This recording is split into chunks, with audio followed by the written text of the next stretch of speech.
Don't move in with your Facebook stalker.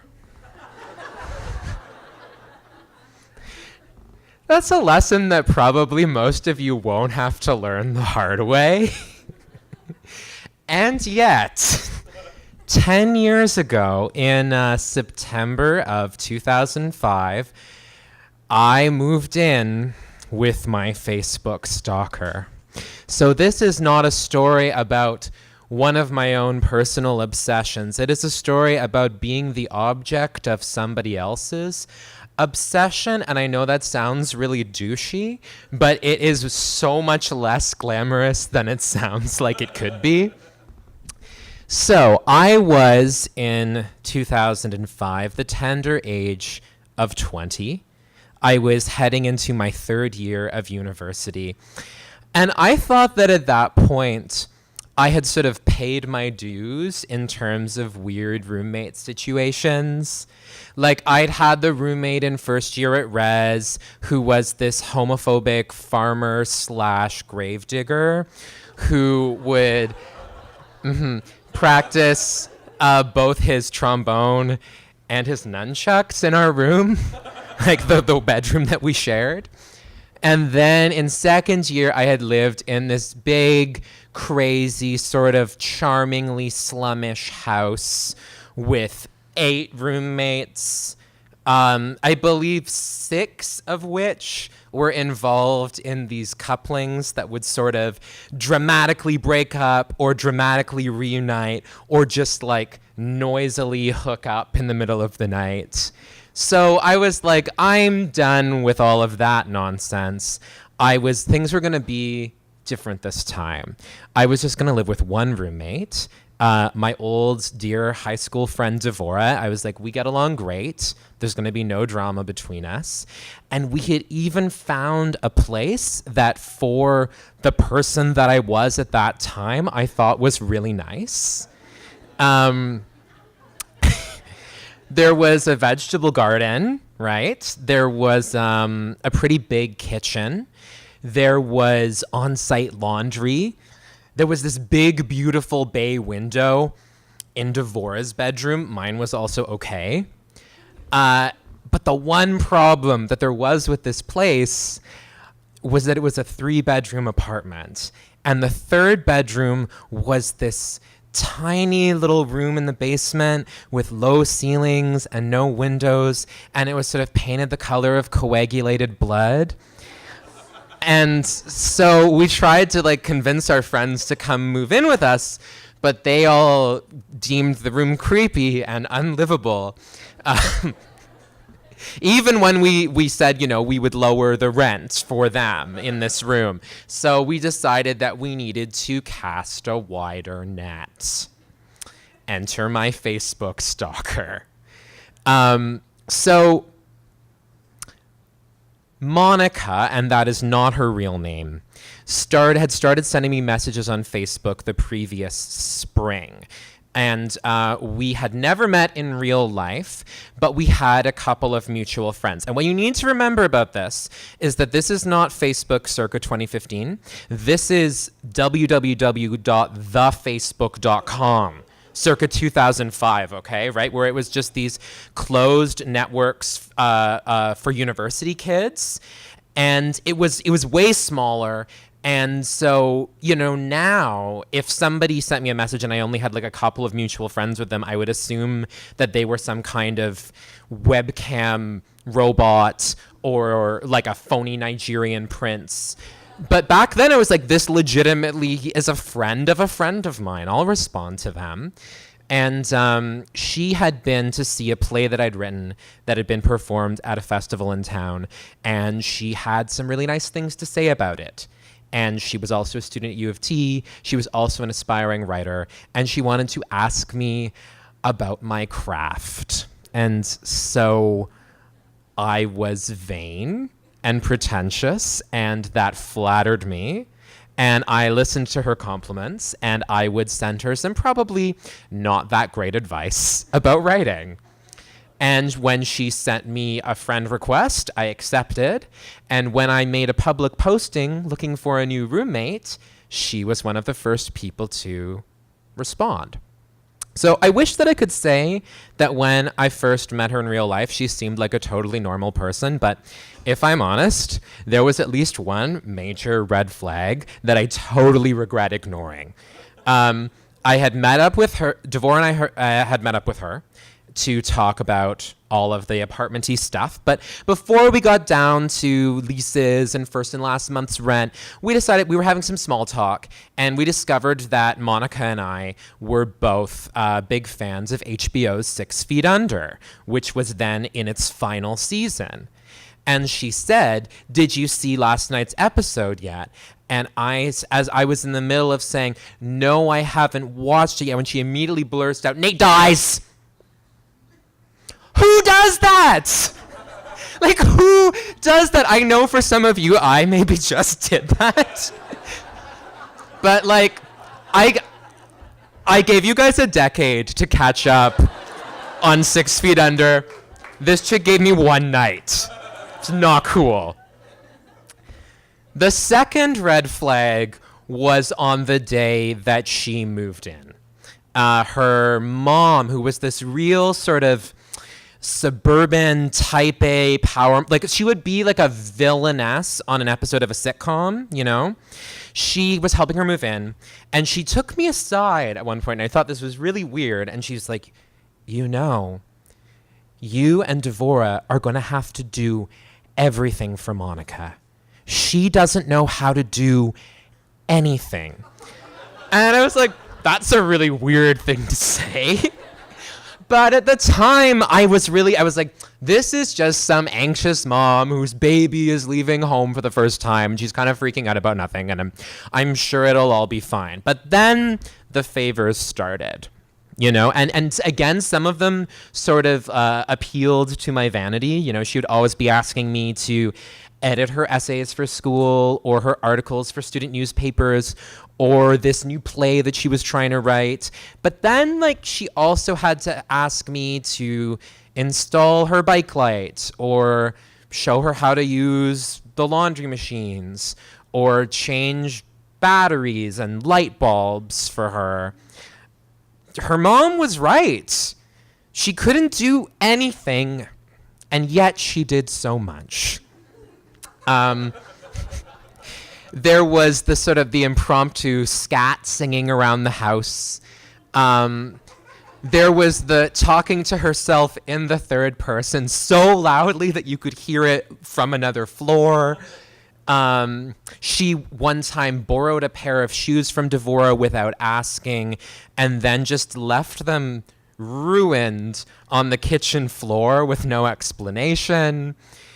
She would make these stir fries that consisted of just like burned raw tofu and peanut sauce and carrot that she would just bite the chunk off the carrot and spit it into the frying pan. And one time, as thanks for like installing a shelf or something in her room, her suburban type A mom came by our place and gave me this Tupperware full of rose-shaped muffins that she had made with my name calligraphied onto the Tupperware. Within hours, Monica had eaten all of them. And I asked her about that, and she just said, "My mom made them, so they're mine." Which brings us to New Year's 2006, which will forever be burned into my memory. So I'd had just a pretty crappy New Year's. I'd gone to a couple of disappointing parties. I'd had some sort of missed meetups with friends. So I went home. I ended up getting home around 1 a.m., like relatively early for a New Year's Eve night. And it turned out Devora had had a similarly disappointing evening. We both showed up actually at the same time. And the first thing that we noticed was that the door to our apartment was wide open. The second thing that we noticed was an unconscious girl that neither of us had ever seen before lying at the bottom of our basement stairs, wet and shivering. So that was weird. And we tried to wake her up and ask her who she was, what she was doing in our basement, but she was completely and sort of alarmingly unwake-upable. So we decided to go up to the kitchen to look for clues. And it was like a bomb had gone off in the kitchen, which was very noticeable because we had been like really good roommates that afternoon, and we had cleaned our whole kitchen because we were having, I think, a dinner party or something. And we get up there and there's garbage everywhere. There's beer bottles. There's like an exploded coffee maker. There's this new teapot that Devora had just received as a Hanukkah present in smithereens on the kitchen table. And on our roommate dry erase board, there is the message: Johnny and Devora, I have gone out. Please help my friend, Monica. So we go back downstairs and try again in vain to wake up this dead to the world girl and talk about whether we should be calling poison control or just 911 or what, when finally Monica does return and explains that while they were out at a party, her friend just got like that.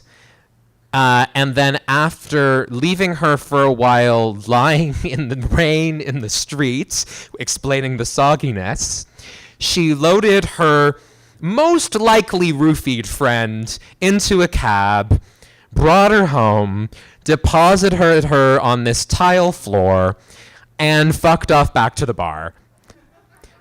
And so then Devora and I carried this stranger who was a dead weight onto a couch, and Devora got her out of her wet clothes and put her own pajamas on her, the whole while Monica sort of stood by and wondered why we were making such a big deal out of everything. And we decided that the best thing to do would just be to let her sleep it off and see how this girl was feeling in the morning.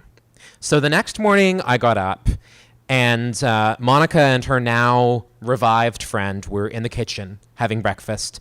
And it seemed very clear to me that this girl must have no memory of what had happened the night before. And when Monica offers her a second piece of toast, she says, "Thank you, Monica. You're such a great friend." So things were all kind of downhill from there. The relationship between Monica and Devora became especially tense. It had been sort of friendly and cordial before, but now they were barely talking except for one weird night where Monica knocked on her door in the middle of the night and went inside and tearfully confessed that she was in love with me and also asked for birth control advice.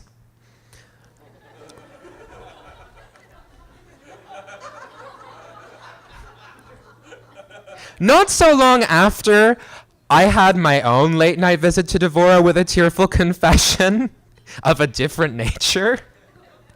It may be shocking for many of you to hear this now, but circa early 2006, I was not like all of the way out of the closet. You know, I was enrolling in some sexual diversity studies courses at U of T. I was lurking but not posting on U of T's LGBT Drupal message board. And I was really watching a lot of gay pornography, but I had not yet done the part where you like tell people the truth about who you actually are. So in a way, I think maybe, Monica might have helped give me that extra push off the ledge. I think in some ways, perhaps the last shreds of my heterosexuality were decimated by the advances of a woman who rarely bathed, who would leave what I personally consider to be more evidence of one's menstrual output than is polite on display. And who also would regularly vomit in teacups and leave them like Easter eggs around the apartment for Devora and I to find and clean by hand because we did not have a dishwasher. So after what you can imagine were some pretty tense fights about dirty dishes, you know, we all came to the decision that it was time for Monica to go. And we got her to move out that summer. And we got a new roommate who, you know, in retrospect was also a total weirdo, but he was just so much better than her that we let him get away with anything. Like, it would be like, oh, you want your mom and your stepdad and your 6-year-old half-sister to live on our couch for a week and a half? Sure. Do whatever you want. It's fine. And then one day the following fall, I was walking down the street and I just bumped into Monica and said hi. And we had this, you know, small talk chat that actually was surprisingly normal. And I thought to myself, I was like, was it just too intense when I was living with this person? I mean, is she maybe kind of okay? Like maybe if she was someone I didn't have to see every day, she'd be fine. You know, maybe we'd even be friends. And she threw in this casual invitation to her birthday party that was happening next week. And I thought, you know, maybe I'll even go to that. The next day, I received an email from a friend of mine from theater school. He had just been cast in a reading of a play at the same festival that Monica had seen my play at a year before, that had begun our correspondence. The same festival that had accepted her on the strength of the play that I had helped her edit the year that we'd lived together, that she had submitted to them.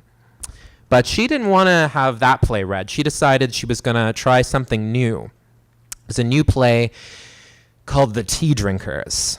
And my friend from theater school thought that I might be interested in the content of The Tea Drinkers. So he sent it to me. And it was a story about 3 roommates, 2 girls and a guy. And the guy's name, and I'm just going to remind you in case you've forgotten that, yes, my name really is Johnny Walker. This character's name was Jack Daniels. She had written a 75-page, 1-act, completely insane revenge play in which Devora and I were the villains. We were these evil city slickers who psychologically tortured this nice, naive girl from the suburbs. And it was so creepy. She included conversations that I remembered us having almost eerily verbatim, except she would toss in like a Holocaust joke for Devora or a racist comment for me. She had descriptions in the stage directions of Jack Daniels' costuming that was just clothes I owned, described in detail, down to the names of the stores that I had bought them from. She had a scene wherein she pukes in cups, because of course she did. She had Jack Daniels be both gay, a drag queen, and in love with her, all at once. And she also, just for fun, included true information about mental health and addiction issues in my family that I'd told her in confidence. So I asked my friend to please not participate in the reading, and he understood and he declined. And he even told the other actors who had been asked to participate, and they also declined, and the reading was actually scrapped. So I removed Monica as a friend on Facebook. And subsequent attempts that she has made to re-add me on Facebook or on LinkedIn or on any social media site, I have declined. I'm not in touch with her anymore, although I do know that she still writes, and I think she may still live in the city, which is why I have chosen to show her the same courtesy that she shows me and give her a pseudonym for the purposes of this story. I hope that she has grown up a ton. I honestly hope she's doing okay, but I also hope both for herself and for just public health and safety that she lives alone.